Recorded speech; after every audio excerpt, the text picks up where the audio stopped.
하나님 주시는 말씀은 오늘 하나님 주시는 말씀은 스가랴서 8장입니다. 스가랴서 8장 1절에서 23절입니다. 우리 조금 긴데요. 우리 오늘은 한 절씩 교독하도록 합시다. 1319쪽에 있는 스가랴서 8장 1절에서 23절까지의 말씀입니다. 우리 한 절씩 교독하도록 합시다. 제가 먼저 읽도록 하겠습니다. 만군의 여호와의 말씀이 임하여 이르시되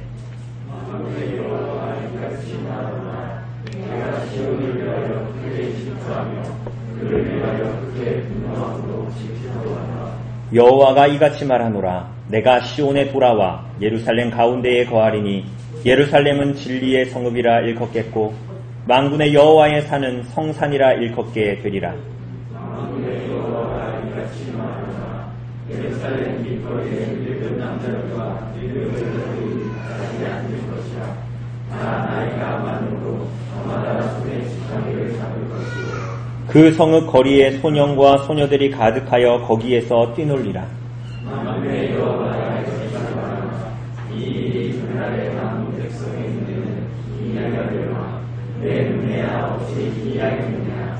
만군의 여호와의 말이니라. 만군의 여호와가 이같이 말하노라. 보라, 내가 내 백성을 해가 뜨는 땅과 해가 지는 땅에서부터 구원하여 내고 인도하다가 역사적 방법에 거주하게 하니 그들은 내 백성이 되고 나는 진리와 공의로 그들에게 하는 이유이다.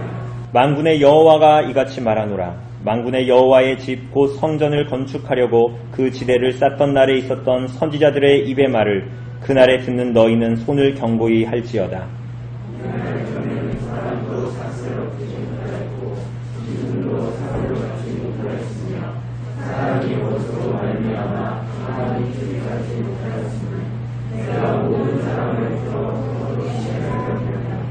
만군의 여호와의 말씀이니라. 이제는 내가 이 남은 백성을 대하기를 옛날과 같이 아니할 것인즉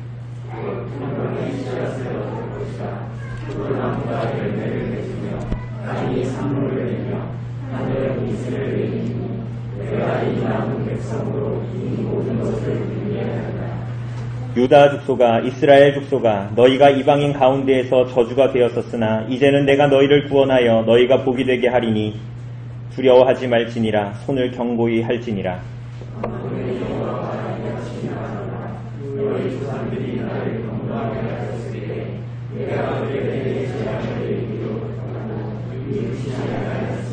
이제 내가 다시 예루살렘과 유다 족속에게 은혜를 베풀기로 뜻하였나니 너희는 두려워하지 말지니라.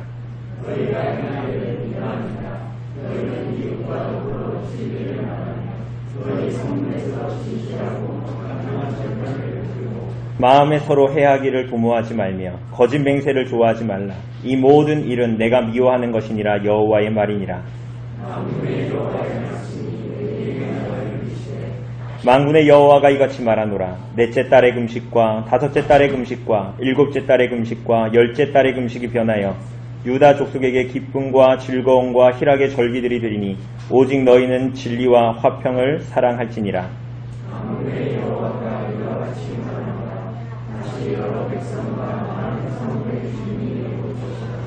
이 성읍 주민이 저 성읍에 가서 이르기를 우리가 속히 가서 만군의 여호와를 찾고 여호와께 은혜를 구하자 하면 나도 가겠노라 하겠으며 많은 백성과 강대한 나라들이 예루살렘으로 와서 만군의 여호와를 찾고 여호와께 은혜를 구하리라. 같이 읽겠습니다.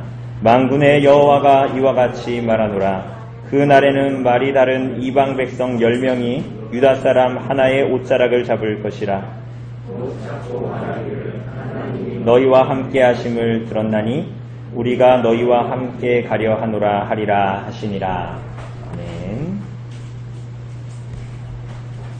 오늘 본문이 좀 깁니다. 그죠? 좀 긴데요.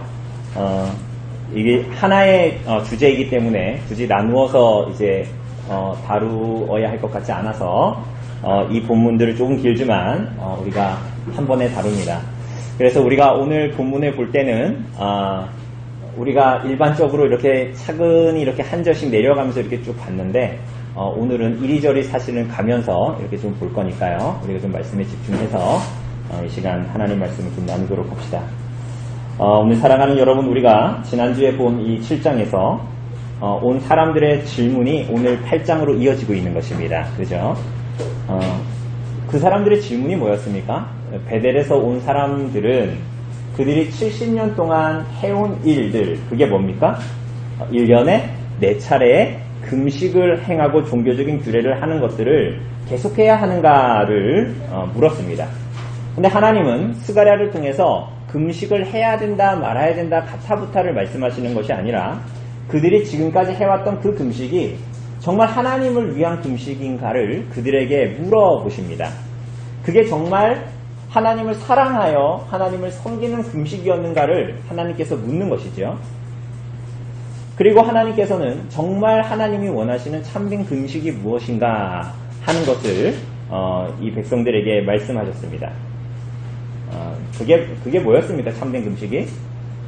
하나님이 원하시는 금식은 그들이 곡기를 끊고 종교적인 규례로서의 금식을 행하는 것이 아니라 자기를 부인하고 하나님의 말씀을 듣고 따르는 청정하는 금식이다라고 했습니다. 그죠? 그 참된 금식은 결국은 하나님의 백성들이 자신의 존재를 다 들어서 여러분의 삶과 일상 다반사에서 하나님을 닮은 공의와 진실, 인애와 긍휼, 이따가 다루겠지만 창세기 18장에 아브라함에게 하나님께서 말씀하신 의와 공도를 따르는 백성들, 그래서 그들이 이 땅에서 하나님의 영광을 드러내는 자로 하나님께서 부르시기를 원하셨던 것입니다. 그러나 끊임없는 하나님의 부르심, 자격 없는 자에게 부어지는 하나님의 사랑, 헤세드가 그들에게 끊임없이 부어졌음에도 불구하고 결국은 그들은 돌이키지 않았죠. 그래서 그들은 결국 오랜 시간 동안 포로 생활을 경험해야 했고 하나님께서 그들에게 주신 아름다운 땅은 그들이 불순종함으로 스스로 그 땅을 황폐하게 만들어 버렸습니다. 그러나 오늘 사랑하는 여러분, 자격 없는 자에게 부어지는 하나님의 사랑, 그 헤세드는 에덴 이전에도 그리고 에덴에서의 범죄와 타락 이후에도 그들에게 부어졌던 헤세드는 포로 시기에도 거두어진 적이 없었고 심지어는 지금 하나님의 말씀대로 다시 돌아온 이스라엘 백성들에게도 거두어진 적이 없었습니다. 오늘 사랑하는 여러분, 포로 생활에서 돌아온 이 오늘 본문에 나오는 스가랴 시대의 이스라엘 백성들, 이 사람들은 우리가 지난주에 보았다시피 2년 동안 성전을 재건하는 일을 계속했습니다. 그런데 이들에게 이 시기에 무엇인지 우리가 알지 못하지만 어떤 유의 불신앙, 더 이상 믿음의 인내로 이 일들을 감내하지 못하게 하는 어떤 이유들이 그들의 삶에 다가왔던 것 같습니다. 하나님의 끊임없는 자격 없는 자에게 부어지는 헤세드가 계속적으로 그들에게 부어졌는데 심지어는 그들이 범죄하여 타락하여 바벨론 포로 생활에 있음에도 불구하고 하나님의 헤세드는 부어졌는데 이들이 돌아와서 하나님의 성전을 건축하지만 또 다시 믿음의 인내를 하지 못하고 하나님을 향한 신앙으로 나아가지 못하고 뒷걸음질 치는 일들이 벌어지고 있는 것입니다. 저 같은 사람은 그런 사람을 보면 그래, 네가 처음에 너무 열심히 한다 싶었다. 내가 네가 거기까지인 줄 알았다 라고 생각하고 내팽개 칠 텐데 하나님께서는 그렇게 하지 않으시고 한없는 선하심을 그들에게 비추시고 부으십니다. 하나님은 그래서 이들에게 다시 한번 소망의 말씀을 주십니다. 그게 뭐죠? 2절입니다. 2절을 보면 내가 크게 질투하며 크게 분노하며 질투한다. 여러분, 하나님은 질투하시는 분이시죠. 그죠? 우리가 지난주에 오후 모임 때 7계명 간음하지 말라를 보면서 우리가 언약관계에 있는 남녀 사이에, 결혼한 부부 사이에 누군가가 끼어드는 것은 불가능하다 그랬잖아요. 그죠? 배타적인 사랑이기 때문에. 하나님과 이 이스라엘 백성들은 결혼한 사이입니다. 언약으로 결혼한 사이. 그래서 하나님은 불순종하여, 비유하자면 음란한 아내가 돌아오게 하시는 일, 때로는 그 음란한 이스라엘 백성들이 바벨론의 포로로 잡혀가 있는 상황 속에서도 자신의 아내인, 그러나 음란한 아내가 다른 사람들, 다른 민족들에게 핍박과 고통과 억압을 받는 것을 고통스러워 하십니다. 그죠? 하나님께서 그들을 사랑하시기 때문에 그들을 징계하시지만 바벨론이나 아수르가 나의 아내된 자들을, 나의 언약의 백성들을 괴롭히는 것을 참아보지 못하신다는 거예요, 사실은. 그래서 오늘 본문에 보면 질투한다라는 말이 2번이나 나타나는데 이 시제가 완료형으로 나타납니다. 완료형이라는 것은 과거로부터 지금까지 그 사랑이 한 번도 사라진 적이 없고 멈추어진 적이 없다라는 것을 말합니다. 그래서 하나님은 그들을 향한 불붙는 사랑으로 사랑을 멈추신 적이 한 번도 없기 때문에 하나님은 크게 분노하십니다. 누구를 향해서 분노하세요? 교회를 향해서 교회를 괴롭히고 때로는 그들이 믿음으로 살게 하지 못하고 때로는 그들이 2년 동안이나 성전을 지어왔음에도 불구하고 믿음의 인내를 더 이상 하지 못하게 하는, 혹은 그들이 믿음으로 살지 못하게 하는 세상, 이들로 치면 바벨론의 그 예후다 지방에 있었던 수많은 그들의 믿음을 적게 만드는 많은 요인들, 그것을 하나님께서는 미워하십니다. 그래서 그들에게 분노하시죠. 그래서 하나님께서 오늘 스가랴를 통해서 하시는 말씀들은 그들을 향한, 그 하나님의 백성들을 향한 위로인데, 막 이 교회를 막 건드려도, 이스라엘 백성들을 바벨론이나 아수르나 막 건드려도 하나님이 아무런 반응이 없는 거 보니까 이들은 막 떼도 되겠네 라고 하는 그 모든 시저들을 하나님께서 눈여겨보시고, 나중에는 하나님의 오래 참으심이 끝난 후에 질투하시는 사랑으로 하나님께서 열방을 향해서 분노하실 때 모든 열방들은 놀라고, 사실은 하나님의 교회의 보호자는 하나님이시구나라는 것을 알게 하신다는 것이죠. 사랑하는 여러분, 그런 그 교회 공동체는 어떤 공동체입니까? 3절을 보면 3절이 말하는 것처럼 그 교회는, 하나님의 백성들은, 예루살렘은 진리의 성읍이요 성산이라고 일컫게 될 것이다 라고 말씀하십니다. 다르게 말하자면 이들이 비록 오늘, 이 교회가 오늘 신실하지 못하고 거룩하지 못하더라도 하나님께서 옛 에덴에서 그들이 누렸던 것과 같이 진리와 신실과 거룩이 있는 곳이 되게 하겠다라고 말씀하십니다. 그럼 어떻게 그런 일이 벌어질 수 있죠? 우리의 모든 노력과 수고로 그런 일이 있을 수 있습니까? 불가능한 일이죠. 그래서 우리들의 유일한 소망이 되는 것, 오늘 이 땅에 머물고 있는 교회도 그렇고 이 스가랴 시대의 하나님의 백성들도 그렇고 유일한 소망이 되는 것은 무엇입니까? 3절이 말하는 것처럼 여호와가 이같이 말하노라, 내가 시온에 돌아와 예루살렘 가운데에 거하리니입니다. 하나님의 백성들의 유일한 소망이 되는 것은 그분이 우리에게로 돌아오시는 것이고 그분이 교회 가운데에 거하시는 것입니다. 그래서 하나님께서 그 백성들 가운데에 임재하시는 것만이 교회의 유일한 바람이고 소망인 것이지요.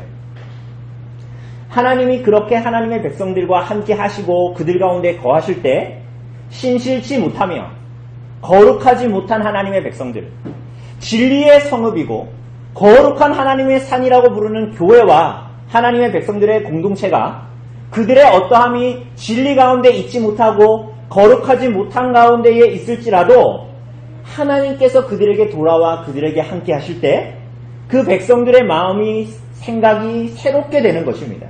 그때야 하나님의 백성들은 하나님을 향해서 신실하며 진실하며 거룩한 삶을 살아가기 시작하는데, 이 모든 시작과 그리고 그들이 결국은 진리의 성읍이요 거룩한 산이라고 불림받을 것까지가 하나님께서 하실 일이고 하나님의 역사다라는 것을 오늘 본문은 말하고 있습니다.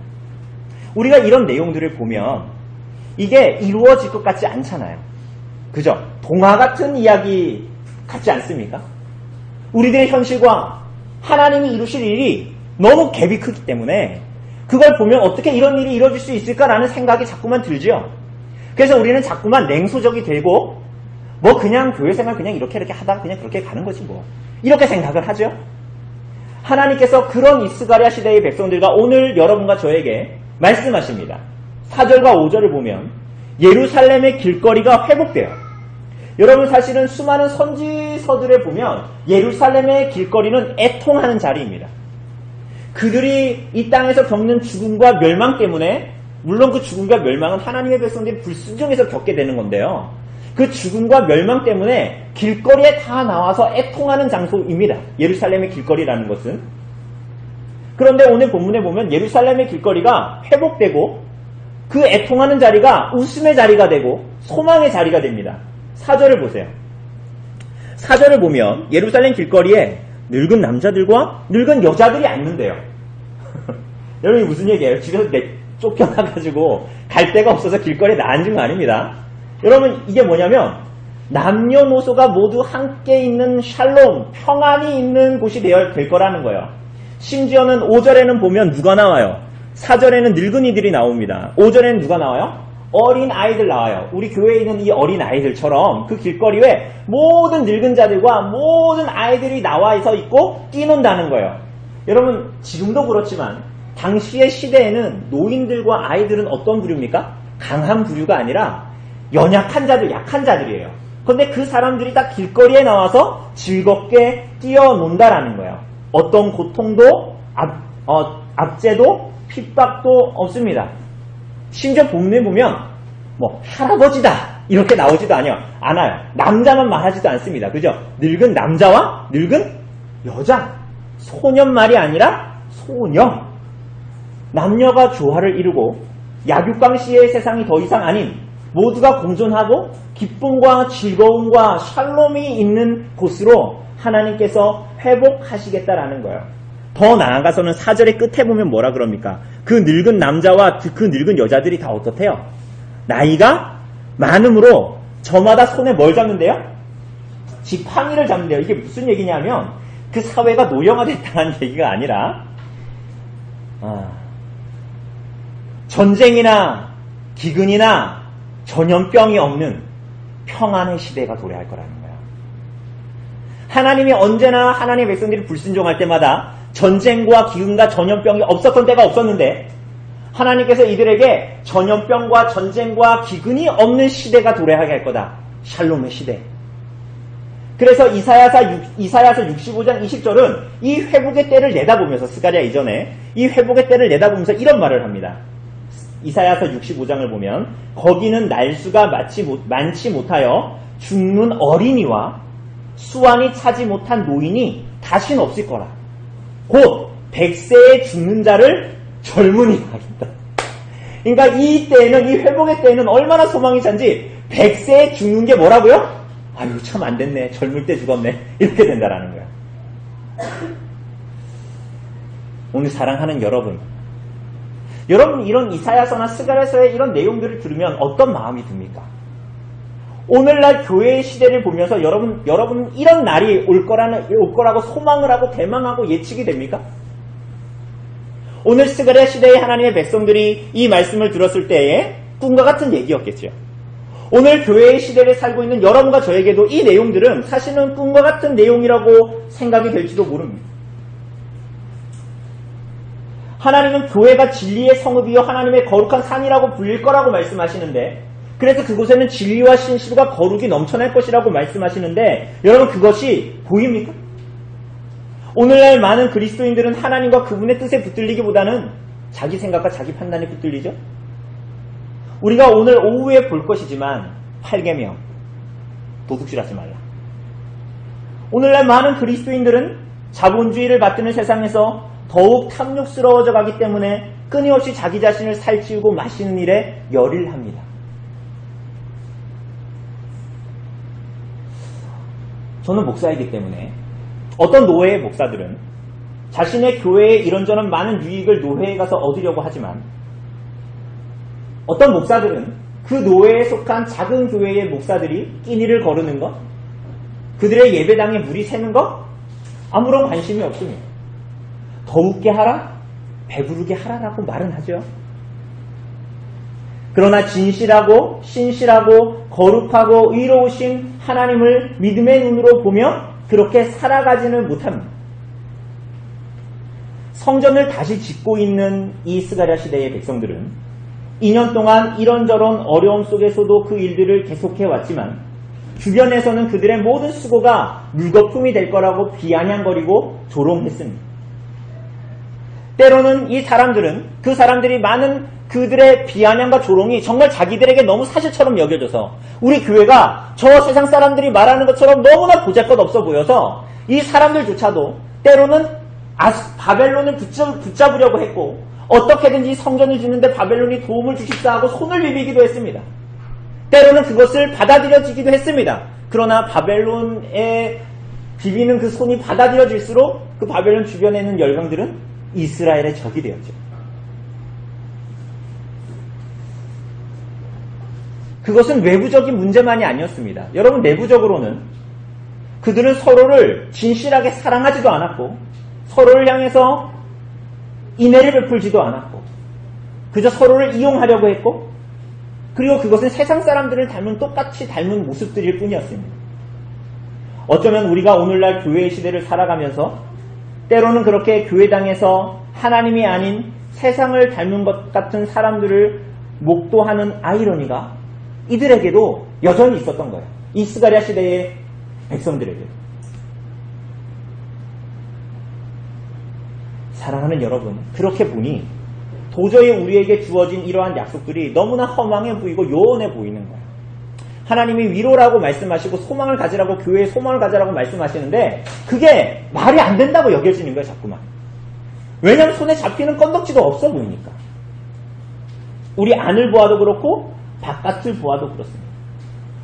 그렇죠. 그럼 우리는 소망 없이 살아야 될까요? 하나님께서 뭐라고 말씀하십니까? 하나님께서 8장 전체에서 스가랴를 통해서 계속적으로 말씀하시는데 여러분, 반복되는 어구가 있었습니다. 조금 지겨울 정도로 반복되는 어구가 있었습니다. 그게 뭐였죠? 만군의 여호와가 이같이 말하노라.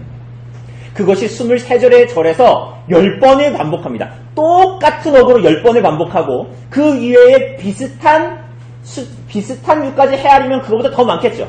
그런데 만군의 여호와가 이같이 말하노라 라는 그 정확한 똑같은 어구만 이 23절에서 10번을 하나님께서 반복하십니다. 왜요? 너희들의 자원으로는, 너희들의 생각으로는, 너희들의 판단으로는, 너희들의 눈으로는, 너희들의 조건으로는 믿을 수 없는 일이라는 거예요. 이 모든 일들이. 성경의 이 모든 약속들이 너희들의 손에 쥐고 있는 것으로, 눈에 보는 것으로는 도저히 너희들의 판단으로는 믿을 수 없는 일이라는 거예요. 그렇기에 만군의 여호와가 이같이 말하노라 라고 주께서 백성들에게 말씀하십니다. 그 일은 6절에 보는 대로 기해 보이는 일입니다. 여러분, 기해 보여요. 이거 무슨 뜻이냐면 어려운 일이라는 거야. 불가능해 보인다라는 말입니다. 창세기 18장에서 하나님께서 99세의 아브라함에게 나타나십니다. 하나님께서 그에게 아들을 주신다라고 얘기하고 땅을 주신다라고 얘기하고 갈대아 우르에서 나온 지 이미 수십 년이 지났어요.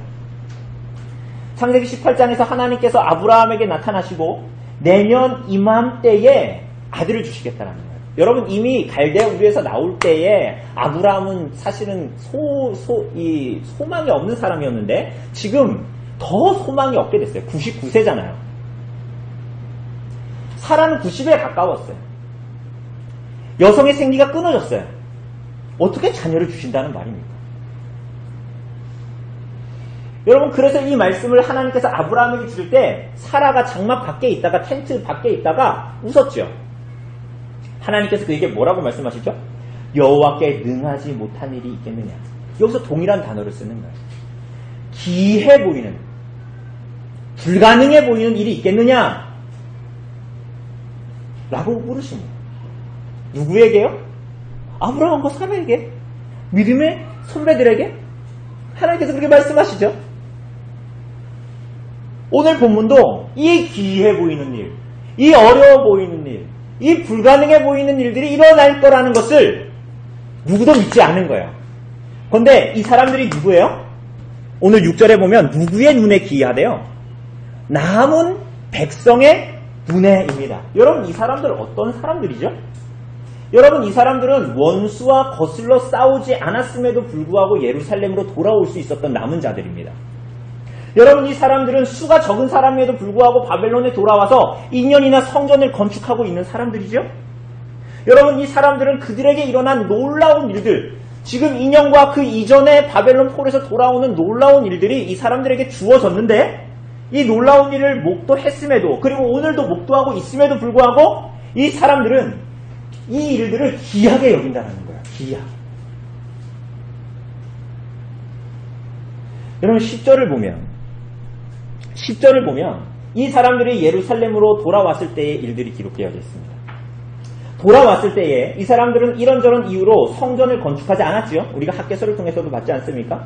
교회의 하나됨의 소망에 붙들리지 않았었습니다. 그러자 이 사람들에게 무슨 일이 벌어졌죠? 경제적인 어려움들이, 혹독한 어려움들이 일어났죠. 여기 10절에 보면 뭐라 그래요? 일반 노동자도, 짐승을 부려서 일하는 사람도, 그러니까 노가다꾼도 혹은 경운기나 트랙터를 끌면서 일을 같이 돕는 사람들도 누구도 충분한 임금을 받지 못했다라고 말합니다. 뿐만이 아닙니다. 그 아래 보면 원수로 말미암아 평안이 출입하지 못했다 이렇게 말하죠. 외부적으로도 경제적으로 고립이 돼서 무역 자체가 불가능하게 됐죠. 그리고 그래서 그들의 내부적이고 외부적으로 많은 갈등들이 그들 안에 있었습니다. 그런데 우리가 아는 대로 학개 선지자의 말씀을 듣고 그들의 그 말씀에 순종하자 어떤 일이 벌어졌죠? 12절이 말하는 대로 곧 평강의 씨앗을 얻을 것이라 풍성한 추수를 얻게 되었다라는 거예요. 그 내용들이 12절에 쭉 나오죠. 포도나무가 열매를 맺고 땅이 소산을 내고 하늘은 이슬을 내렸다라고 말하는 내용들입니다. 하나님의 말씀 가운데 나아갈 때 그들에게 평안이 주어져 약속대로 풍성한 추수를 얻게 된 자들입니다. 이들이 바로 이 남은 자들이죠. 그죠? 그리고 이들이 지금 성전을 2년째 짓고 있는 사람들이에요. 여러분 이 사람들은 마치 광야 한가운데에 만나와 메추라기를 먹고 반석 가운데서 나오는 물을 먹은 자들과 같이 하나님으로부터 이용할 양식을 얻고 누렸습니다. 그죠? 그 지난 2년이 그걸 다 얘기해주고 있어요. 광야에서 출애굽한 이스라엘 백성들이 먹고 마셨던 것과 다를 바 없다라는 것을 다 말해주고 있는 것이 그들의 인생이었습니다. 사랑하는 여러분, 그런데 그들이 이 약속을 어떻게 누리고 있습니까? 오히려 그들은 생소하게 여기고 어렵게 여기고 기이하게 여기고 있습니다. 참 놀랍죠. 우리는 자주 이렇게 하나님을 작게 생각하고 하나님의 일을 작게 생각합니다. 심지어는 우리들의 판단과 생각으로 어느 정도 하나님이 도와주시면 어느 정도의 상황만 되면 하나님께서 기이한 일을 하실 수 있을 것이라고 여기고 내가 생각했을 때 이건 거의 불가능에 가까운 일이야 라고 생각했을 때는 하나님이 하실 수 없을 거라고 생각해요. 심지어는 오늘 본문에 나온 대로 예루살렘의 길거리가 회복된다라는 것은 내가 봤을 때 지금 이건 불가능한 일이거든요. 그래서 우리는 그것을 감히 하나님께서 이루실 거라고 믿지도 않습니다. 그것은 성도들의 삶에 보면 야, 저 사람 참 겸손한 사람이네. 저런 것까지는 구하지 않네? 라고 얘기할지 모르지만 사실은 그것은 불신앙입니다. 하나님을 작게 여기는 것이죠. 그 믿지 못할 출애굽을 경험하고 광야의 삶을 경험한 사람들이 바벨론의 포로 생활에서의 놀라운 귀환에도 불구하고 그 남은 자들은 여전히 믿지 못하고 깨닫지 못하고 있습니다. 사랑하는 여러분, 하나님께서 이거 회복하시겠다라는 이 약속도 못 믿겠어요, 사실은. 그런데 하나님이 더 놀라운 일을 말씀하십니다. 기가 막힐 일이죠. 그게 뭡니까? 7절입니다. 뭐냐면 하나님의 백성들을 해가 뜨는 땅과 해가 지는 땅에서부터 구원하실 거래요. 여러분, 해가 뜨는 땅과 해가 지는 땅이 뭡니까? 동에서부터 서예요. 동에서부터 서라는 얘기 무슨 얘기입니까? 태양 아래 있는 이 지구상의 모든 나라와 모든 열방과 모든 민족을 얘기하는 겁니다. 그런데 여기서 뭐라 그래요? 하나님의 백성들만을 부르시는 것이 아니라 우리가 지난 7장에서 7장 14절에서 본 것처럼 하나님께 불순종하여 온 세상에 흩으신 모든 백성들을 부르실 거라는 거예요. 이것은 하나님이 유대인들만을 부른다라는 것이 아니라 궁극적으로 믿음으로 말미암아 아브라함의 자손된 자들, 믿음으로 말미암아 믿음의 후사요 그리스도의 상속자가 된 자들을 부르실 것이고 구원하실 거라는 거예요. 그리고 그들을 인도하여다가 하나님이 임재하시는 예루살렘에 거주하게 하실 것이고 그리고 어떻게 하신다고 얘기해요? 그들은 내 백성이 되고 나는 그들의 하나님이 될 거다. 출애굽기 6장에서 하나님께서 그 하나님의 백성들과 언약을 맺으시면서 하셨던 말씀을 그대로 이들에게 주시겠다라는 거예요. 그 언약을 이들과 이루겠다라는 거예요. 여러분, 이것은 어그러질 수 있는 일이 아닌 것이죠. 만군의 여호와가 이같이 말씀하셨기 때문입니다. 사랑하는 여러분, 하나님은 지금 그들이 이 땅의 교회가 그 놀라운 하나님의 일을 목도하는 자로, 그 일에 참여하는 자로 나타날 것이다 라고 하십니다. 우리는 어떻게 그런 가운데 하나님의 뜻을 바라고 낙심하지 않고 소망을 품고 살아갈 수 있을까요? 어떻게 우리 가운데 그런 일이 일어날 수 있을까요? 우리들 자신을 보면 아무런 소망이 없죠. 예루살렘이 진리의 성읍이고 거룩한 산이라고 했는데 우리 자신을 보면, 그 안에 있는 우리 자신을 보면 그 일들이 일어날 것 같지 않죠. 우리는 본래적으로 악하고 무능하고 변덕스러운 자들이죠. 신실하지도 거룩하지도 않은 자들이죠. 우리는 남은 자로 놀라운 부르심을 하나님께 받았지만 여전히 우리는 의심하며 믿지 못할 때가 너무나 많지요. 그럼에도 어떻게 우리는 그 놀라운 역사를 이루시는 교회 가운데에 그 놀랍고 기이한 일을 바라고 목도한 자로 살아갈 수 있을까요? 14절과 15절을 보면 우리 한번 14절 15절 같이 읽어볼까요? 14절 15절입니다. 시작. 만군의 여호와가 이같이 말하노라. 너희 조상들이 나를 경노하게 하였을 때에 내가 그들에게 재앙을 내리기로 뜻하고 뉘우치지 아니하였으나 이제 내가 다시 예루살렘과 유다 족속에게 은혜를 베풀기로 뜻하였나니 너희는 두려워하지 말지니라. 하나님께서 배반한 이스라엘에게 재앙을 내리기로 뜻하시고 그것을 후회하지 않으셨지만 하나님은 다시 그들에게 은혜를 베푸시기로 하신 것에 모든 것이 달려있는 것입니다. 이 회복의 은혜가 우리에게 주어질 거라는 것은, 그것을 목도하게 될 거라는 것은 여러분과 저의 마음을 여러분과 제가 스스로 바꾸었기 때문도 아니요, 우리의 회개가 하나님의 자비를 불러일으킨 것도 아니라는 것입니다. 사랑하는 여러분, 하나님께서 은혜를 베풀기를 원하셨기 때문에 우리가 돌아설 수가 있었던 것이고, 하나님께서 용서하기로 작정하셨기 때문에 우리와 같이 자격도 없고 조건도 없는 자들이 하나님께 나아갈 수 있었던 것이고, 하나님께서 우리들의 마음과 생각을 바꾸신 것이고 성령으로 순종하도록 우리를 일으키신 것입니다. 결국 이렇게 전혀 가능성 없는 여러분과 저와 같은 죄인들에게 유일한 처방은 하나님이 우리의 도움이 되시는 길밖에 없죠. 시편 30편 5절이 말하는 것처럼 그의 노염은 잠깐이요 그의 은총은 평생이로다라는 고백처럼 그 하나님의 은혜와 은총만이 여러분과 저와 같은 죄인들에게, 자격과 조건 없는 자들에게 유일한 처방인 것이죠.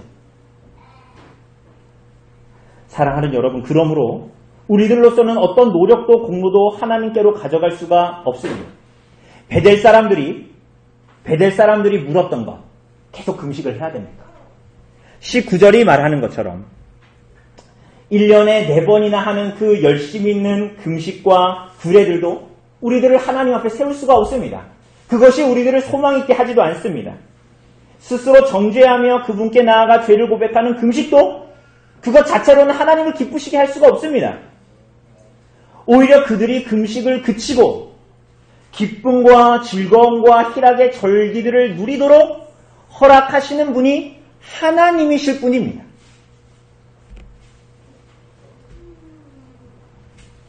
우리가 행한 어떤 것들이 기쁨과 즐거움과 희락을 가지고 오는 것이 아니라 하나님이 허락하신 그 모든 절기의 기쁨과 축제가 하나님께서 우리의 슬픔과 고통을 변하게 하여 허락해 주셔야 우리에게 오는 것이다 라고 본문이 말하는 것이죠.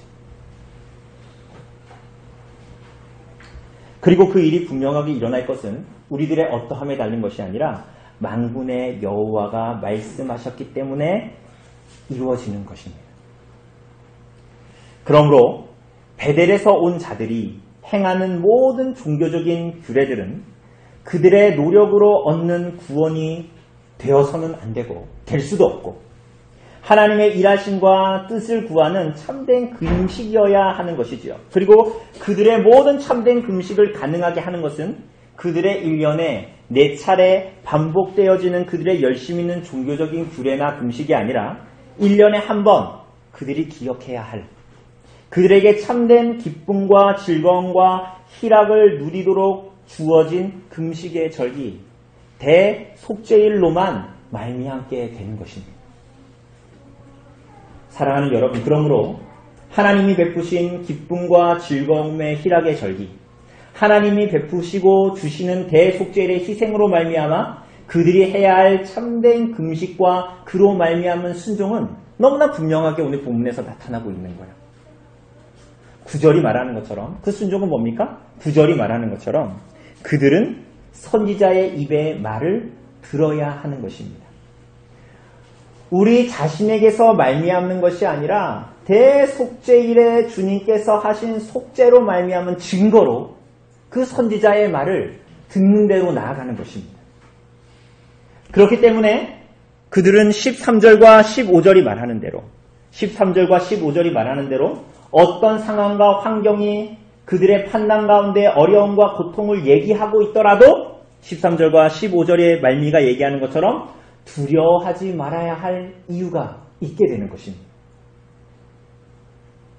그러므로 그들은 9절과 13절이 말하는 것처럼 손을 견고히 하고 힘을 쏟아부어 그들로서는 하나님을 신뢰하는 증거로 성전을 재건하면서도 선지자의 입을 통하여 하나님께서 그들에게 주신 약속의 말씀을 붙들고 순종하는 삶을 살아야 하는 것이지요. 그죠? 어떻게 말입니까? 그것이 16절이 말하고 있습니다. 너희가 행할 일은 이러하니라. 행할 일이라고 얘기하는데 여기서 일이라는 말은 다른 데에서는 말씀이라고도 번역이 됐습니다. 그러니까 너희의 행할 말씀은 이것이다 라는 거예요. 그들이 행해야 할 말씀, 그들이 행해야 할 금식, 그들이 행해야 할 순종은 무엇입니까? 16절과 17절을 보면 진실하고 화평한 재판을 베푸는 겁니다. 이웃과 더불어 진실을 말하는 것입니다. 서로를 해하려는 계획과 뜻을 그치는 겁니다. 자기 유익을 위해서 거짓말하지 않는 것입니다. 그죠? 여러분, 이게 하나님 백성들이 대속죄일로 말미암아 구원받은 하나님의 백성들이 소망을 가질 수 있고 그 소망을 가진 자들이 어떻게 살아가야 한다. 참된 금식, 참된 순종, 행해야 할 말씀으로 보여지는 것입니다. 그런데 세상에서 그렇게 살면 죽을 것 같거든요. 이렇게 세상 살면 죽을 것 같고 나한테 나만 하는 것이 없을 것 같거든요.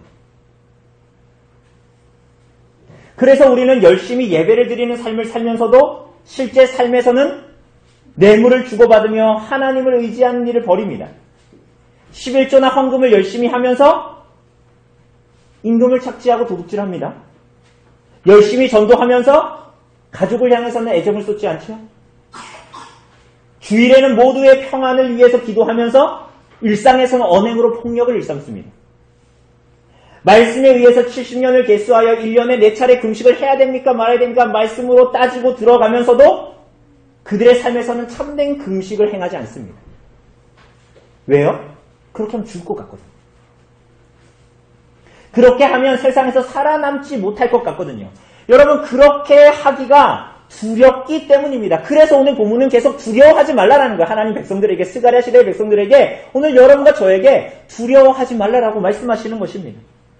그래서 광야의 이스라엘 백성들이 놀라운 구원을 받았으면서도 하나님을 믿지 않는 삶을 살고, 오늘 바벨론 포로에서 놀라운 구원을 받은 사람들이 그 구원의 말씀의 성취를 삶으로 경험하면서도 참된 금식을 행하지 않는 거예요. 하나님을 향해서 성전을 짓거나 금식을 몇 차례 하는 것은 쉽고, 하나님을 향해서 교회로 지어져 가는 일에 힘쓰고 참된 금식을 삶의 예배로 드리는 것은 너무나 힘든 거예요. 그렇게 사는 자 것이 두렵기 때문이죠.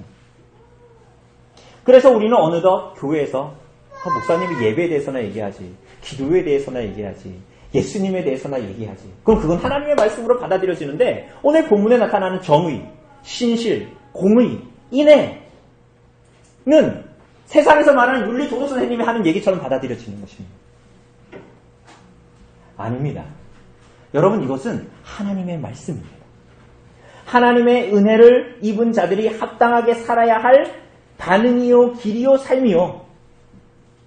교회가 이 땅에서 세상을 이기는 유일한 방법이기도 합니다. 사랑하는 여러분, 이러한 하나님의 약속에 대한 그 백성들의 반응과 책임, 너희가 행할 말씀은 이것이라고 하는 데에는 더 분명하고 더 귀하고 놀라운 하나님의 약속이 있습니다. 이것은 저주가 아니라, 조롱이 아니라 복을 가져다 줄 것이라는 말입니다. 왜 그렇죠? 사랑하는 여러분, 하나님께서 앞에서 말씀하신 아까 우리가 보았던 기이한 일들을 더 구체적으로 말씀하십니다. 그게 무엇이죠? 20절을 보면 이렇게 말합니다. 만군의 여호와가 이와 같이 말하노라. 다시 여러 백성과 많은 서금의 주민이 올 것이다. 많은 백성과 성읍의 사람들이 예루살렘에 올 거래요. 그런데 왜 와요? 공격하러 오는 것이 아니에요. 여러분 22절도 보세요. 많은 백성과 강대한 나라들이 예루살렘으로 올 것이라고 말합니다. 그런데 괴롭히려고 오는 것이 아니에요. 전쟁하려고 오는 것이 아닙니다. 그래서 21절과 22절에서 반복되는 단어가 있는데요. 21절의 중간에 보면 여호와를 찾고 여호와께 은혜를 구하자. 22절에도 두 번째 줄에 보면 뭐라 그래요? 만군의 여호와를 찾고 여호와께 은혜를 구하자. 이게 원래 구조가 이렇게 되어 있습니다. 한국에서는 그게 잘 안 나타나지만 찾고 구하자, 구하고 찾자, 이렇게 형식 구조가 되어져 있습니다. 무슨 말입니까? 이들이 그 말씀을 분명히 이루시는, 믿을 수 없는 일을 이루시는 그 만군의 여호와를 찾고 그분께 은혜를 구하기 위해서 예루살렘으로 오게 될 것이라는 거예요. 그런데 이 예루살렘은 어떤 곳입니까? 우리가 초두의 3절에서 보았던 하나님이 임재하시는 곳, 진리와 진실과 거룩과 평화가 있는 곳입니다. 우리들의 현실은 그렇지 않은데, 그 예루살렘의 교회 안에 있는 여러분과 저의 현실은 그렇지 않은데, 하나님은 분명히 그 증거와 약속을 분명히 교회에 드러내실 것이고, 사람들은 그래서 교회로 하나님을 찾고 은혜를 구하러 올 것이라는 말이에요. 이게 말이 됩니까? 더 봅시다. 그래서 그곳으로 사람들이 모여들어서 하나님을 찾고 은혜를 구하는 자들이 어떻게 합니까? 23절을 보면 우리 23절 같이 읽어볼까요? 시작. 만군의 여호와가 이와 같이 말하노라. 그날에는 말이 다른 이방 백성 10명이 유다 사람 하나의 옷자락을 잡을 것이라. 곧 잡고 말하기를 하나님이 너희와 함께 하심을 들었나니 우리가 너희와 함께 가려 하노라 하리라 하시니라. 10명이 유다 사람 하나의 옷자락을 붙들 거래요. 그리고 이렇게 말할 거래요. 하나님이 너희와 함께 계심을 우리가 들었다라는 것입니다. 이 기이한 일이 일어날 거라는 거예요. 그 일이 그리스도의 교회에 나타날 그 날의 일입니다. 그리스도의 교회가 그 일에 동참하는 자로 나타날 것이며 그 일은 결코 어그러짐이 없을 것입니다. 그리고 오늘 우리는 그 여정에 있는 거룩하고 진실하고 신실하신 그리스도의 몸인 교회에 참여하는 놀랍고 영광스러운 자리에서 오늘 교회를 이루며 살아가는 것이죠. 스가랴 시대의 교회들도 마찬가지였을 것입니다. 앞에서 살폈던 7절에서 태양이 비추이는 이 땅의 모든 곳에서 아브라함을 따르는 모든 믿음의 백성들을 오라고 하시고 구원하실 거라고 했습니다. 그리고 그들을 하나님이 임재하시는 예루살렘에 거하게 하시며 그들과 언약을 맺을 것이라고 하셨죠. 오늘 23절에서도 마지막에서도 말이 다른 이방 백성들이 하나님을 찾고 은혜를 구합니다. 무슨 백성들이요? 말이 다른 이방 백성들입니다. 그 날에는 바벨탑에서 있었던 모든 일들이 역전될 것입니다. 하나님을 배반하여 범죄하여 거역하여 말을 다 쪼개고 온 세상으로 흩으셨던, 마치 이스라엘 백성들이 하나님 앞에 끊임없는 하나님의 헤세드에 불순종하여 하나님께서 바람의 먼지를 바람으로 불듯이 온 열방 가운데 흩은 하나님의 백성들이 돌아온 것처럼 이 날에 바벨탑 사건으로 흩어졌던 모든 사람들이 다시 돌아오게 될 것입니다. 다시 하나님의 거하심과 임재 앞에 다시 모여 회복과 하나됨을 맛볼 것입니다. 땅이 내었던 가시덤불과 엉겅퀴가 모두 다 걷어지고 남자와 여자에게 보여줬던 모든 수고와 고통이 사라지는 그날, 기쁨과 즐거움의 날, 예루살렘의 길거리의 애통이 모두 다 사라지고 웃음소리와 기쁨의 소리가 나는 그 날을 하나님께서 교회를 통해 허락하실 거라는 거야. 교회를 통하여서.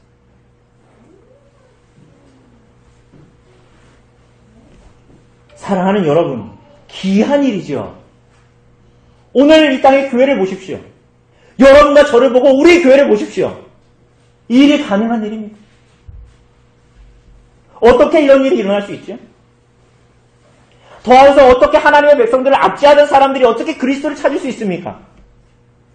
어떻게 그분의 은혜를 구할 수 있죠? 23절 그들이 하는 말, 하나님이 너희와 함께 하심을 들었다라고 하죠. 그래서 말이 다른 이방 백성 10명이 그 한 명의 유다 사람 하나님과 동행하는 삶을 사는 자를 보고 그를 붙듭니다.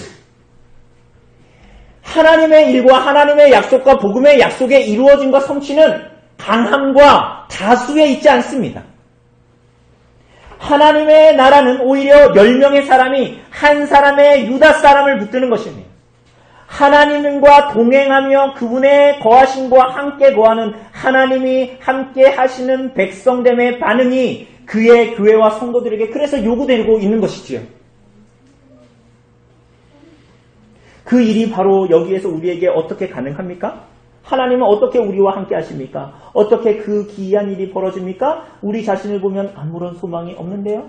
그러나 사랑하는 여러분, 교회와 성도가 경험할 이 일은 임마누엘이라고 부르는 분, 하나님이 우리와 함께 하시는데 그 하나님이 우리와 함께 하신다라고 불리는 분, 구원받기 위해서는 모든 이들이 믿음으로 붙들어야 할 한 분, 오늘 본문에 나오는 완전한 한 유다 사람, 그 10명의 이방인이 붙들어야 하는 한 명의 그 유일한 유다 사람, 한 명의 완전한 이스라엘 사람에게서 성취된 것입니다. 이 완전한 한 유다인으로 말미암아 그분의 죽으심과 부활과 그리고 여전히 오늘도 하늘에서 계속되는 우리를 위한 그분의 중보하심으로 대속죄일이 상징했던 모든 것이 성취된 것이죠. 그래서 우리가 만들고 쌓아야 할 공로와 금식은 더 이상 없고, 교회가 세상을 이기기 위해서 용을 쓰면서 가지고 의지해야 할 것들은 더 이상 없는 것이 된 것입니다. 그러므로 사랑하는 여러분, 임마누엘 하셔서 우리와 함께 거하시는 하나님, 그분이 완전하게 이루셔서 하나님 앞에 들어가신 대속죄일의 금식을 믿고 붙들고 바라보아야 하는 것입니다. 그리고 그때야 우리는 율법의 의무가 아니라 하나님 나라의 도래를 향한 즐거운 기대감 안에서 이 땅을 살아가게 되는 것입니다. 스가랴 시대의 하나님의 백성들이 성전을 지으면서 오늘 이 땅의 교회가 하나됨을, 그리스도 안에서의 하나됨을 힘써 지키면서 즐거운 기대감 안에서 하나님 나라의 도래를 즐거워하며 그리스도의 대망을 오심을 대망하며 이 땅을 살아가게 됩니다.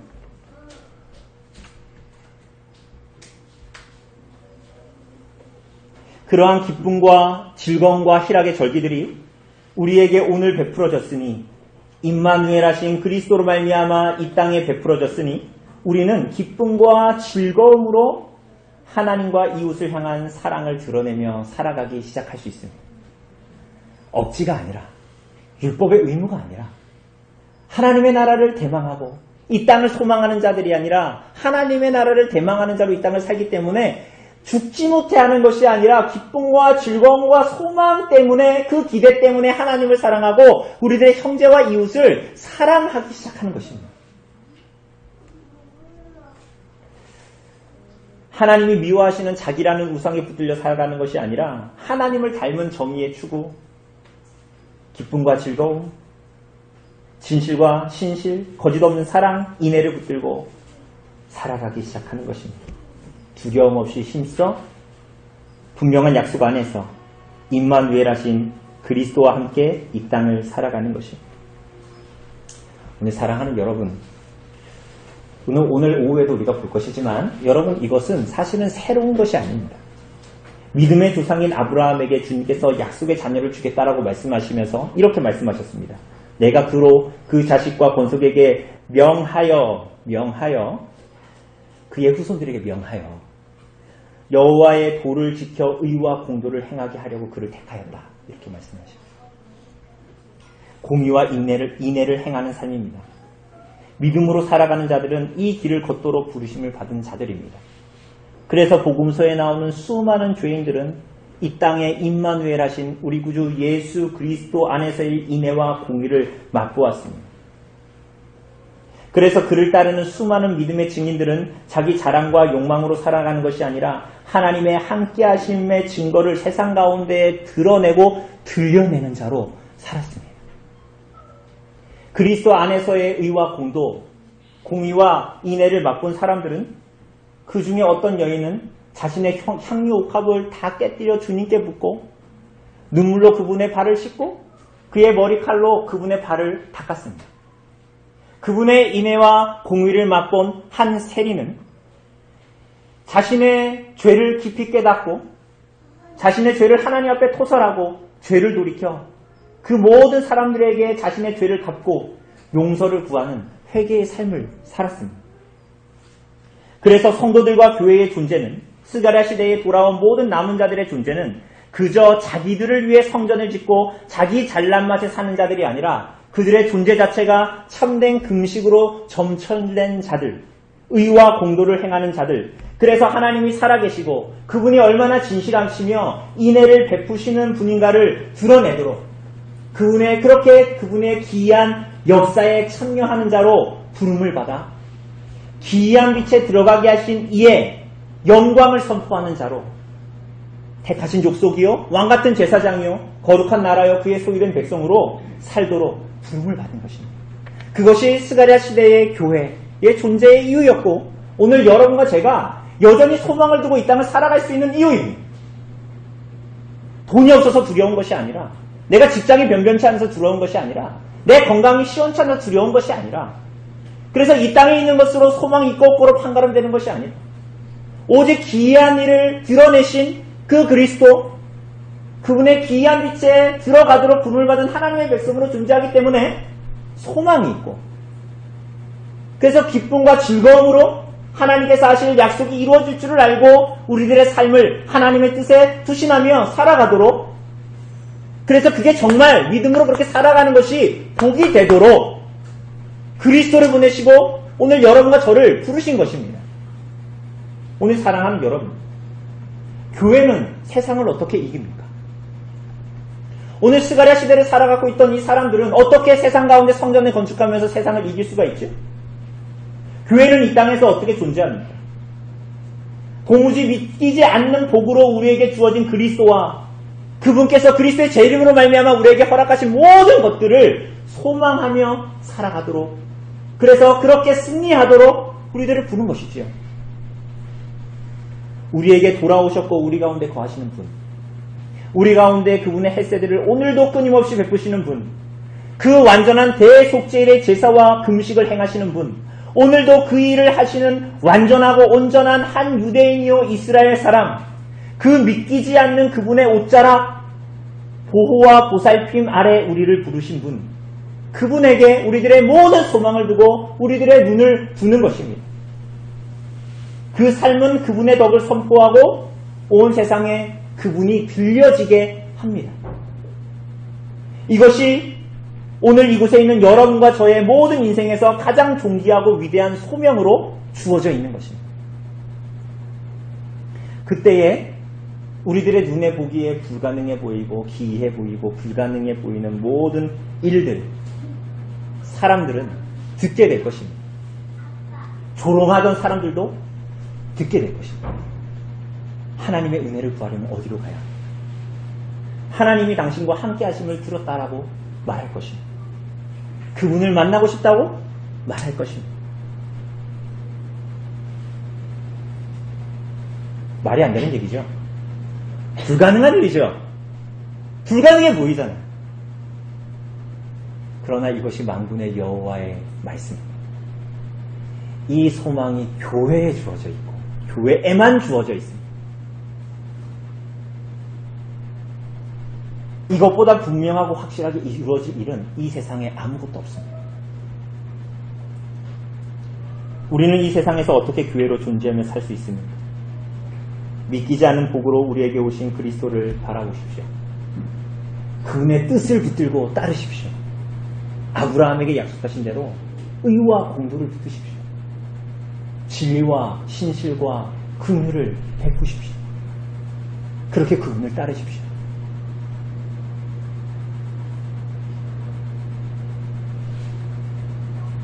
거기에 사라지지 않는 여러분과 저의 유일한 소망이 있는 것이죠. 즐거움과 기쁨이 있는 것입니다. 오늘 여러분과 저에게 하나님의 교회 안에서 살아가는 하나님 안에서의 기쁨과 감격을 성령께서 우리들에게 허락하여 주시기를 바랍니다. 그래서 이 땅을 사는 우리들이 눈에 보이는 것에 소망을 두고 그것으로 기쁨과 즐거움으로 살아가는 자들 아닙니다. 하나님의 나라, 그분이 하실 기이한 일, 우리들을 부르신 그 하나님의 나라, 거기에 붙들려서 의와 공도를 행하는 하나님의 백성 되도록 진실과 진리와 긍휼을 드러내는 자로 이 땅을 살아가도록 성령께서 여러분과 저를, 우리 교회를 붙드시기를 간절히 바랍니다. 우리 시간 잠시